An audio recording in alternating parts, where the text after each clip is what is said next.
Isang mapagpalang gabi po sa inyong lahat, mga minamahal kong mga kaibigan at mga kapatid.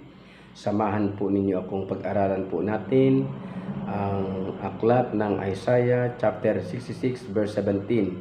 Sapagkat marami pong mga tao ang naguguluhan sa talatang ito, mga minamahal kong kapatid. Marami pong nagsasabi na ito po ay literal. Marami din pong nagsasabi na ito po ay hindi literal. Ngunit nais ko pong humingi sa inyo ng mga komento kung ano po ang inyong masasabi patungkol po dito sa talatang ito ng Isaiah chapter 66 verse 17. At atin din pong pag-aaralan, mga kapatid, ang banal na kasulatan upang atin din pong maunawaan at malinawan po natin kung ito po ba talaga ay literal o hindi. So mga kapatid, atin pong simulan ang pagbasa sa aklat po ng Isaiah chapter 66 verse 17. Tingnan po natin. Silang nagpapakabanal at nagpapakalinis upang pumaroon sa mga halamanan na sumusunod sa nasa gitna at kumakain ng laman ng baboy, ng kasuklam-suklam at ng daga. Sila'y sama-samang darating sa isang wakas, sabi ng Panginoon. Mga kapatid, sino daw po ang magkakasama sa isang wakas? Sa makatwid ay papatayin, ay walang iba kundi itong mga nagpapakalinis na nagsisikain ng laman ng baboy at ng kasuklam-suklam at ng daga. Sila po yung darating sa isang wakas o papatayin ng Panginoon. Mga minamahal kong kapatid at mga kaibigan, kung ito po mga kumakain ng mga kasuklam-suklam ng baboy at ng daga ay tunay na sila po, mga minamahal kong kaibigan, ay nagpapakalinis, bakit po sila papatayin? Bakit po sila magkakasamang darating sa isang wakas? Sa makatwid, sila po ay lilipulin ng Panginoon. Kung sila po ay tunay, nagpapakalinis at nagpapakabanal. Mga minamahal kong kapatid, ano po ba talaga ang sinasabi, mga kapatid, sa aklat po ng Isaiah chapter 66 verse 15 to 17. Atin pong pag-aralang maigi ang aklat na ito ng Isaiah 66 verse 15 to 17. Atin pong linawin, mga kapatid. Ang sabi rito, sapagkat narito ang Panginoon ay darating na may apoy at ang kanyang mga karo ay magiging parang ipo-ipo, upang igawad ang kanyang galit na may kapusukan at ang kanyang saway na may ningas ng apoy. Sa verse 16, sapagkat sa pamamagitan ng apoy makikipagpunyagi ang Panginoon at sa pamamagitan ng kanyang tabak at sa lahat ng mga tao ang mapapatay ng Panginoon ay magiging marami, mga kapatid. Ilan daw po ang mapapatay ng Panginoon? Marami. Sino? Sa verse 17, silang nagpapakabanal o nagpapakabanal at nagpapakalinis at nagsisiparoon sa mga halamanan sa likuran ng isa sa mga gitna na nagsisikain ng laman ng baboy at ang kasuklam-suklam at ng daga. Sila'y darating sa isang wakas na magkakasama, ang sabi ng Panginoon. Mga minamahal kong kapatid, hindi ako ang may sabi. Ang sabi ng talata ng Panginoon. Ang sabi ng Panginoon. Una, mga kapatid, sinabi po ng talata, ang Panginoon ay darating na may apoy at tabak. Ang mapapatay po ng Panginoon ay sadyang marami, mga kapatid. Ngayon, ang tanong, sino-sino po ang papatayin? Sino-sino po ang papatayin? Malinaw, mga kapatid, na sinasabi, silang nagpapakabanal at nagpapakalinis, mga nagsisikain ng laman ng baboy at ng kasuklam-suklam at ng daga. Sila'y darating sa isang wakas na magkakasama. Mga minamahal kong mga kaibigan at mga kapatid, kung ito pong mga kumakain ng mga baboy o ng mga kasuklam-suklam at ng daga ay tunay na sila po ay nagpapakalinis, bakit po sila papatayin. Di po ba? Malaking katanungan. Bakit sila ay papatayin kung sila po ay tunay na nagpapakabanal at nagpapakalinis, mga kapatid? Sila po'y papatayin sapagkat nangangahulugan po ito, mga minamahal kong kaibigan, na ang kanila pong ginagawang pagpapakalinis at pagpapakabanal, mga minamahal kong kapatid, ay hindi po tinatanggap ng Diyos ang uri ng kanila pong pagpapakalinis at pagpapakabanal, sapagkat ito po, mga kapatid, ay kasuklam-suklam sa mata, sa harapan ng ating Panginoon, ang kanila pong ginagawang pagpapakalinis at pagpapakabanal, mga minamahal kong kapatid.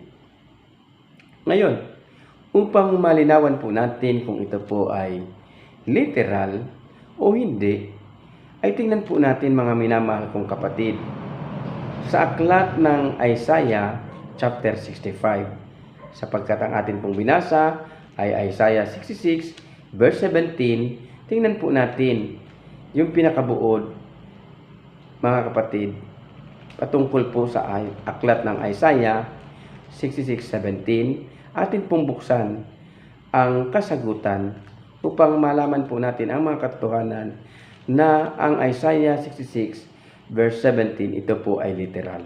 Tingnan po natin sa aklat ng Isaiah 65 verse 2 hanggang 6. Basahin po natin, mga minamahal kong kapatid. Kung titingnan po natin, ang sabi, iniunat ko ang aking mga kamay buong araw sa mapanghimagsik na bayan na lumalakad sa hindi mabuting daan. Ano po ang tawag sa kanila, mga kapatid? Mapanghimagsik. Ano po? Na sumusunod sa kanilang sariling mga kalooban. Isang bayan na lagi akong ginagalit ng mukhaan, na naghahandog sa mga halamanan at nagsusunog ng insenso sa ibabaw ng mga bato, na umuupo sa gitna ng mga libingan at ginugugol ng magdamag sa lihim na dako. Mga kapatid, alam niyo po ang ginagawa nila sa libingan? Kinakausap yung mga patay at iginugugol ang magdamag sa lihim na dako, na kumakain ng laman ng baboy. Hindi po ako may sabi, ang banal na kasulatan. At ang sabaw ng mga kasuklam-suklam na mga bagay ay nasa kanilang mga sisidlan, na nagsasabi, lumayo ka, huwag kang lumapit sa akin sapagkat ako higit na banal kaysa iyo. Yung po bang sa kanyang sarili siya po'y banal kaysa doon sa iba? Subalit hindi naman, sapagkat siya naman po, mga kapatid, ay ang kanya pong mga ginagawa ay kasuklam-suklam sa harapan ng Panginoon, sapagkat isa po doon ay siya po'y mga ngain ng karne ng baboy, ng daga at ng mga karumaldumal. Ano po? Ang mga ito ay usok sa aking ilong, apoy na nagliliyab buong araw. Narito, nasusulat sa harap ko, hindi ako tatahimik, kundi ako'y gaganti. Oo, ako'y gaganti sa kanilang sinapupunan. Mga minamahal kong kapatid, ang ating Panginoong Diyos ay hindi tatahimik. Ang ating Panginoong Diyos ay gaganti. Sino po ang kanyang gagantihan? Ang sabi, yaong mapanghimagsik. Mga minamahal kong kapatid, yaong ang turo ng banal na kasulatan at utos ay hindi po nila sinusunod. Bagkus kanila po itong sinusuway. Sila po yung tinatawag na mapanghimagsik, sapagkat ang unang naghimagsik, mga minamahal kong kapatid, doon sa langit ay walang iba kundi Satanas. Siya po ang unang nanghimagsik laban sa kautusan ng Diyos. Kaya nga, mga minamahal kong kapatid, makikita po natin, sapagkat sila'y papatayin, sapagkat nangangahulugan ito na hindi tunay ang kanilang pagpapakalinis at hindi din tunay ang kanilang pagpapakabanal. Na po mga kapatid, at hindi po tinatanggap ng Diyos ang kanilang pagpapakabanal at pagpapakalinis. Ito po ay isang uri ng paghihimagsik, mga minamahal kong kapatid. Ikatlo, ang sinasabi po sa aklat ng Isaiah 66 verse 17 na pagpapakabanal at pagpapakalinis ay pagpapanggap lamang. Sa mga kapatid, hindi totoo, kundi ewan ko, ano ba yung pagpapanggap? Kaplastikan, mga kapatid, gano'n ano? Ang kanila pong pagpapanggap o pagpapakabanal at pagpapakalinis ay hindi po tunay at hindi po ito tinatanggap ng Diyos, sapagkat ang uri ng kanila pong pagpapakabanal at pagpapakalinis ay isang uri ng paghihimagsik ayon sa Panginoon. Kaya paghihigantihan po sila ng atin pong Panginoon ayon po sa aklat ng Isaiah chapter 65 verse 2 hanggang 6. Sabi po mga kapatid, ulitin natin, buong maghapong nakaunat ang aking mga kamay sa isang bansang mapanghimagsik at ginagawa ang lahat ng magustuhan nila. Sinasadya nilang ako'y galitin, naghahandog sila ng sa mga sagradong hardin at nagsusunog ng mga insenso sa mga altar ng pagano. Na po mga kapatid, pagsapit po ng gabi, ang ginagawa po nila ay nagpupunta po sila sa puntod o doon po sa nitso upang kausapin mga kapatid ang patay. Na po ang ginagawa po nila. Sumasangguti po sila sa mga kaluluwa ng patay na tao, kumakain po sila ng karning baboy at maruruming sabaw ng karne ng handog ng pagano. Ang sabi pad ng isa sa kanila, lumayo ka, kayo, huwag kayong lalapit sapagkat, ang sabi, huwag kayong lalapit sapagkat mas malinis ako sa inyo. Ang mga taong ito'y parang usok sa aking ilong, tulad ng apoy na nanginingas sa buong maghapon. Mga kapatid, makikita po natin na galit ang Panginoon doon sa mga mapanghimagsik. Doon sa mga nagsasabing sila po ay banal at nagpapakalinis sila sa kanilang sarili, subalit sila naman po mga kapatid ay masuwayin sa mga kautusan ng Panginoon. Ano po? Ngayon ang tanong po mga minamahal kong kapatid ay, kailan po kaya igagawad ng Diyos ang kaparusahan na ningas ng apoy? No? Apoy na nagniningas. Kailan po ito kaya mangyayari? Alam po natin mga minamahal kong kapatid na kapag ang mga banal ay dinala na po na doon sa langit, sapagkat alam po natin sa aklat ng unang Tesalonica chapter 4 verse 16 and 17, ang nangamatay kay Kristo ay bubuhayin, at yung inabutang buhay ni Kristo na mga naghihintay sa Kanya ay aagawin magkakasama upang salubungin ang Panginoon sa hangin, at sila po ay isa sa Panginoon magpakailanman. Sila po mga kapatid ay maghaharing kasama ni Kristo sa loob ng 1,000 taon doon sa langit. At pagkatapos po ng 1,000 taon ng kanilang paghahari doon sa langit, ay bababa ang ating Panginoong Hesus, ang mga anghel kasama ng mga naligtas. No? Habang sila po ay bumababa, bubuhayin po naman nila ng ating Panginoong Hesus yung patay na mga masasama. At ang bilang po nila ay kasindami ng buhangin sa dagat. Kaya marami po talaga, mga kapatid, ang mga makasalanang parurusahan ng ating Panginoon. At habang bumababa mga kapatid, ang mga makasalanang ito ay sabay-sabay na nakatingin doon sa bumababa at magsasabing, mapalad ang pumarito sa pangalan ng Panginoon.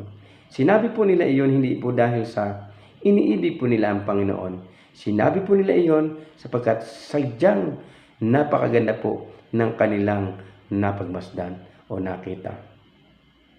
Mga minamahal kong kapatid, at alam po natin na si Satanas ay pawawalan ng kaunting panahon sapagkat yung mga banal nang sila po ay naandun sa langit na magharing kasama ni Kristo sa loob ng 1,000 taon, si Satanas po mga kapatid ay hindi siya makapandaya sapagkat wala po siyang madadaya. Sapagkat ang kasama po niya dito sa lupa ay mga patay na mga masasama. Kaya ang sabi, siya po ay nakatali o nakakadena. Mga kapatid, symbolical po iyon. Ibig sabihin, wala po siyang madadaya. Hindi po makakagawa ng kasama ng kanyang mga kamay sapagkat mga patay po ang kanyang kasama na mga makasalanan. Subalit, nagkaroon po ng pag-asa na ang sabi, makakawala siya o pawawalan siya ng maiksing panahon sapagkat bubuhayin po ng Diyos ang mga makasalanang ito. At muli po niyang dadayain at sasabihin sa mga makasalanang ito na binuhay ng Diyos, yang bagong langit at bagong lupa, atin yan. Inagaw lang sa atin yan. Tingnan mo ang ating bilang, ang ating bilang, mas marami sa kanila. Kaya naman mga minamahal kong kapatid, nadaya ng minsan, madadayang muli itong si Satanas ang mga binuhay na mga makasalanan. At sila po mga kapatid ay magkakaroon ng isang kaisipan na pasukin ang bayang banal. At alam naman po natin mga minamahal kong kapatid na hindi na po ipapahintulot ng Diyos na ito'y pasukin sapagkat ito po ay papaikutan ng mga banal na anghel at ang ating pong Panginoong Hesus ay aakyat sa mataas na dako at pauulanan po sila ng apoy mula sa langit at sila po ay magiging alabok na lang ng lupa at magiging tungtungan ng paa ng mga banal. Kung titingnan po ninyo mga kapatid, ang aklat po ng Apokalipsis chapter 20 verse 5 and 6. Yan, bubuhayin po niya ng ating Panginoong Hesus ang mga makasalanan. At sa Apokalipsis chapter 20 verse 7, papakawalan po si Satanas sapagkat syempre, yun po ay symbolikal, talaga namang hindi po siya nakakadena, mayroon po siyang madadaya sapagkat binuhay ng Diyos ang mga makasalanan. Noted, ang bilang po noon ay kasindami ng buhangin sa karagatan. Yan mga minamahal kong kapatid. Sa Apokalipsis chapter 21 verse 2, bababa ang bayang banal, ang bagong langit, mga kapatid, at ang bagong lupa. Alam po natin, sa bundok ng Olibo, ibababa ng Diyos ang bagong langit at bagong lupa.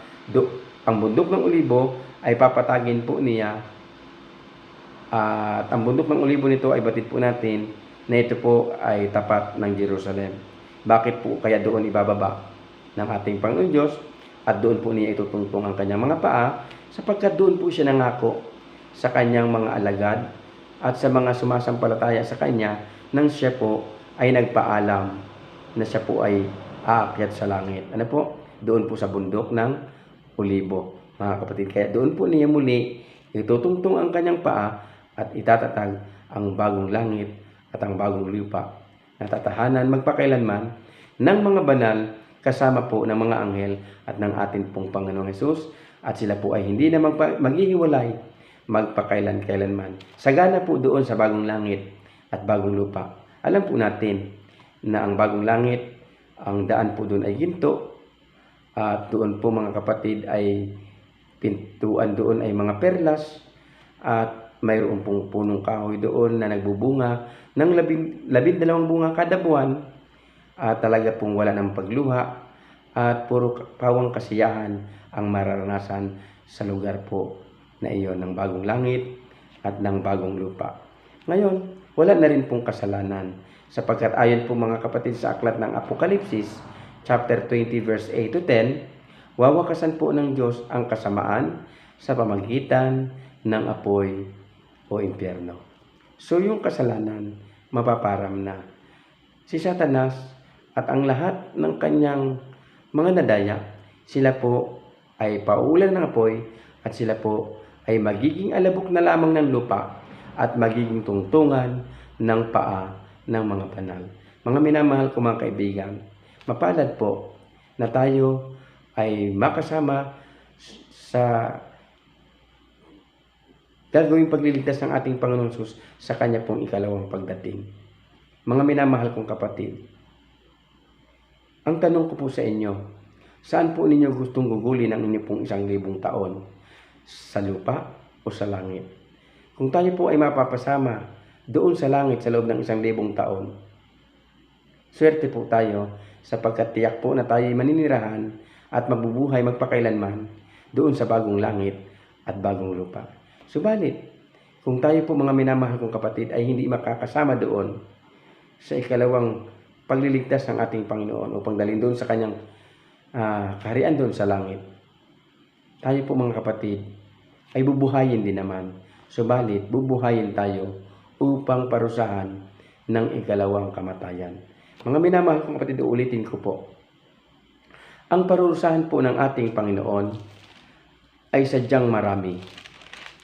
Na ito po ay nasusulat sa aklat ng Isaiah 66 verse 17. Ito po yung mga taong nagpapakabanal kunwari, nagpapakalinis kunwari. Subalit, kasuklam-suklam ang kanila pong mga gawa sa harapan ng Panginoon. At isa pa, kumakain sila ng mga karumaldumal tulad ng mga karne ng baboy, ng daga. Mga minamahal kong kapatid.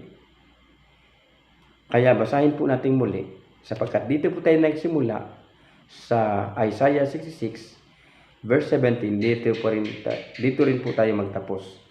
Silang nagpapakabanal at nagpapakalinis upang pumaroon sa mga halamanan na sumusunod sa nasa gitna na kumakain ng laman ng baboy, ng kasuklam-suklam at ng daga. Sila'y sama-samang darating sa isang wakas, sabi ng Panginoon. Mga minamahal ko mga kapatid, literal po na parurusahan ng ating Panginoon Diyos ang mga taong ito na kung saay hindi po tunay ang kanilang pagpapakabanal at pagpapakalinis. Kaya mga minamahal kong kapatid, maging tunay po ang ating gawing pagpapakabanal at pagpapakalinis sa harapan ng ating Panginoon. Marami pong salamat, pagpalain po tayo ng ating Panginoon sa gabing ito. Sa lahat po ng gustong mag-comment po kayo patungkol po dito sa ating pinag-aralan sa Isaiah 66 verse 17. Marami pong salamat, pagpalain po tayo ng ating pong Panginoon. Ito pong muli, si Brother Ricky ay nananawagan sa inyo at nagpapasalamat na inyo pong patuloy na suportahan ang video po na aking ginagawa. God bless po sa inyong lahat.